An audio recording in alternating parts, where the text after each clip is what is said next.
New York Yankees fans have been buzzing about one name throughout the offseason, and for good reason. Trent Grisham finally delivered the kind of offensive season many believed was hiding inside his bat for years, launching 34 home runs and producing like a true middle-of-the-order force. But while the numbers at the plate turned heads across the league, there was another side of his game that sparked just as much conversation, and not in the way anyone expected. For a player whose identity had long been built on elite defense in center field, the defensive metric from last season felt like a plot twist nobody saw coming. For years, Grisham's glove was his calling card. Even during seasons when his offensive production dipped below league average, his range, instincts, and jumps in center field kept his overall value strong. He had previously posted elite outs above average totals, including a season where he reached double digits in that category, proving he could change games without ever swinging the bat. That reputation followed him to New York, and it was part of the reason the Yankees felt confident giving him a significant role in the outfield. So when the advanced numbers revealed he had fallen near the bottom tier among qualified center fielders defensively, it created real concern. The most jarring statistic was his defensive runs saved, which dropped deep into negative territory. Add to that a below-average outs above average mark, and suddenly a player once considered a defensive anchor was being questioned. For Yankees fans who watched him track balls effortlessly in previous years, it felt almost surreal. Was it positioning? Was it reaction time? Or was it something physical that lingered throughout the season? These were fair questions, especially considering how steady he had been in the past. What makes this storyline even more compelling is that Grisham himself was fully aware of what was happening. He monitored his standing among center fielders as the season unfolded and recognized he was trending in the wrong direction. That kind of self-awareness speaks volumes about his mindset. Instead of brushing off the metrics or dismissing them as flawed, he internalized them. He admitted that seeing his name near the bottom of defensive leaderboards lit a competitive fire inside him. For a player who had always taken pride in his defense, the dip was personal. There was also the matter of health. A hamstring issue hovered in the background at different points of the season, and anyone who understands the demands of playing center field knows how critical lower body strength and explosiveness are. A fraction of a second slower on the first step can be the difference between an out and a ball rattling into the gap. Still, Grisham refused to lean on that as an excuse. He made it clear that if he was on the field, he believed he was capable of performing at a high level. That accountability is something the Yankees value deeply inside their clubhouse. While the defensive regression drew attention, it should not overshadow just how dominant he was offensively. A 129 weighted runs created plus is not a fluke stat you stumble into by accident. Under the hood, the data supported the breakout. His expected weighted on base average ranked among the league's best, sitting comfortably in the 91st percentile. His expected slugging percentage told a similar story, also landing in elite company. These are indicators that his production was driven by quality of contact rather than pure luck. The raw power was undeniable. An average exit velocity above 91 miles per hour placed him well above league average, and his barrel rate approached the top tier in Major League Baseball. When Grisham connected, he did not just poke singles through the infield. He drove baseballs with authority, consistently squaring them up and sending them deep into the night. For Yankees fans accustomed to power threats in the Bronx, seeing that kind of thunder from a player once labeled glove first added a fascinating new dimension to the lineup. The big question now is sustainability. Can he pair a near-elite offensive season with a return to defensive reliability? If he finds that balance, the overall value skyrockets.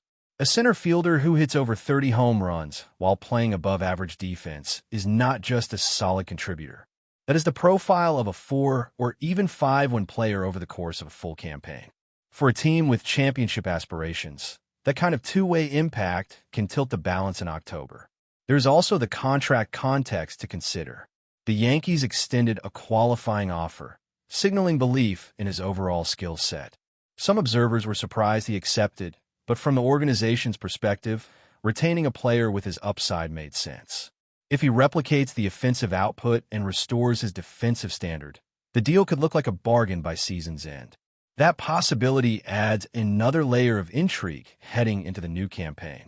What stands out most in all of this is the edge Grisham appears to have rediscovered. He spoke about putting a chip back on his shoulder, about reclaiming the defensive identity that once defined him.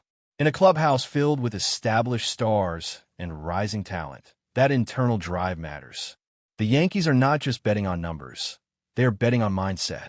If the mental reset translates into sharper routes, quicker reads, and renewed confidence in center field, then the narrative around his game could shift dramatically in the months ahead. And when you step back and look at the bigger picture, this is exactly the kind of storyline that makes a season compelling.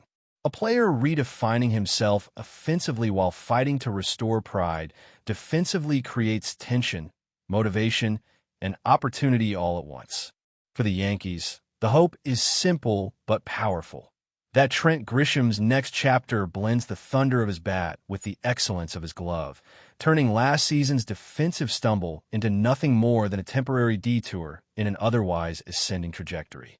If the first weeks of spring training have shown us anything, it is that the future of the New York Yankees pitching staff is beginning to take shape right before our eyes. While much of the attention every year naturally gravitates toward the established stars, this spring has belonged to a new wave of arms determined to force their way into the conversation. And at the center of that surge is a name that is quickly becoming impossible to ignore: Carlos Lagrange. There is something different about the way the ball explodes out of Lagrange's hand. Even in short outings, the electricity is obvious. A fastball touching 102 miles per hour is not just impressive on a radar gun. It changes the entire at-bat. Hitters are forced to cheat, to start earlier than they want, and that alone opens the door for his secondary pitches to do damage. When he faced Minnesota in a recent spring appearance, it was not just the velocity that stood out. It was the swing and miss. 9 whiffs in 3 innings is the kind of stat line that makes coaches lean forward and take notice. What makes his rise even more compelling is the composure that comes with it. At just 22 years old, Lagrange is not pitching like someone overwhelmed by the moment. The strike throwing has been consistent, and that is often the biggest hurdle for young power arms. Velocity without command can only take you so far, but when the fastball is located and paired with a sharp slider and a developing changeup, suddenly you're looking at a pitcher with legitimate top-of-the-rotation upside. Manager Aaron Boone has made it clear that the organization is encouraged not just by the raw stuff, but by the way Lagrange is attacking hitters. This does not mean the Yankees are going to rush him. Development still matters. He has not yet logged innings at the highest minor league level, and the jump to the majors is never simple. But what spring training can do is shift timelines. When a young pitcher repeatedly passes the eye test and backs it up with results, it forces the front office to at least consider alternative paths. Could he break through later this season if injuries arise or the bullpen needs reinforcement? That conversation is no longer hypothetical. It is very real. The pitching depth conversation becomes even more critical when you factor in the broader context of the roster. The Yankees know that postseason success is built on waves of reliable arms. Over the course of a long year, attrition is inevitable. High-leverage relievers can be lost. Starters can miss time. That is why seeing someone like Lagrange emerge is so significant. It adds flexibility. It creates options. And in October, options can be the difference between advancing and going home. Another intriguing storyline developing in camp revolves around positional versatility on the infield. With Anthony Volpe recovering from a shoulder issue, the Yankees are exploring creative solutions at shortstop. Ryan McMahon, acquired in a previous trade, is getting extended looks at the position despite having minimal major league experience there. It is not about transforming him into an everyday shortstop for the next decade. It is about expanding the roster's adaptability.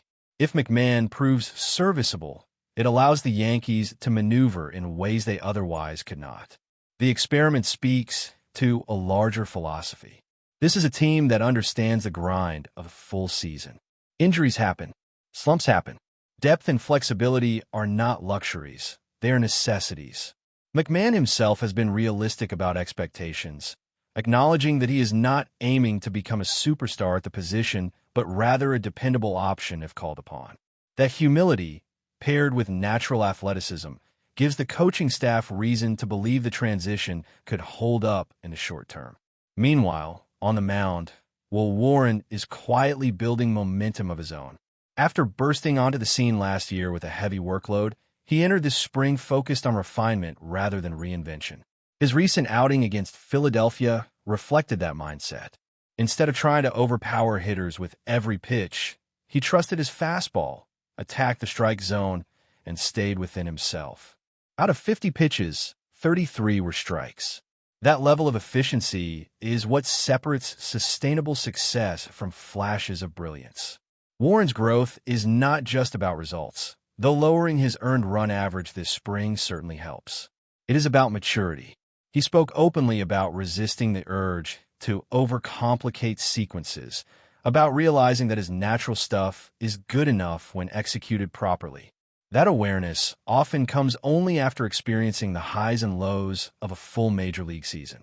Facing a lineup filled with established regulars and maintaining composure is another encouraging sign that he is ready to take another step forward. All of these developments tie back to a single theme surrounding the Yankees right now: internal improvement. Yes, star power will always define the headlines in New York. Yes, expectations will always be sky high. But championships are often built on growth from within.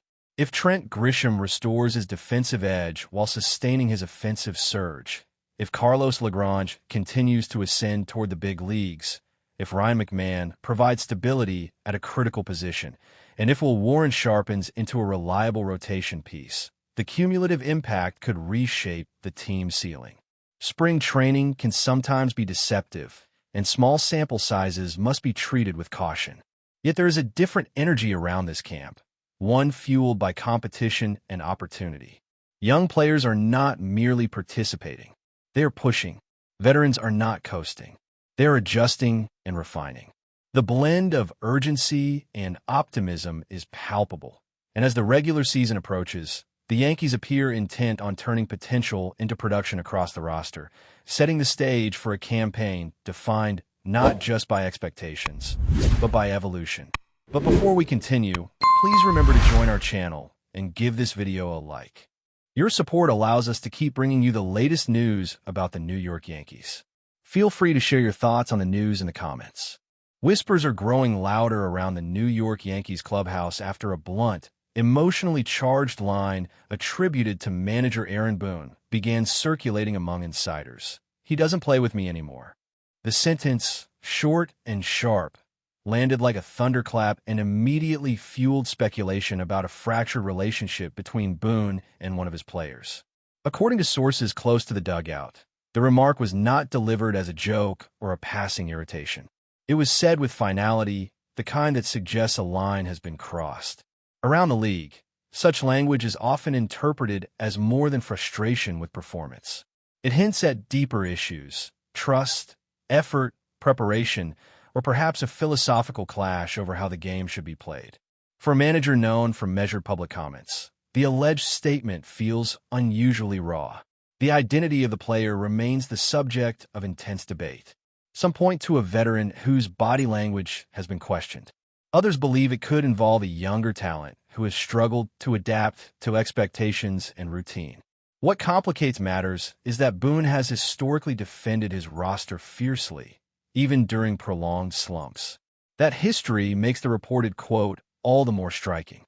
Inside the organization, there's a sense that this is not about a single at-bat or a missed assignment.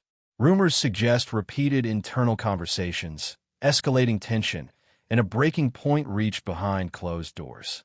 When a manager reaches the conclusion that a player doesn't play with me anymore, it often signals an impending decision, whether that means a reduced role, a quiet separation, or a move that reshapes the clubhouse dynamic.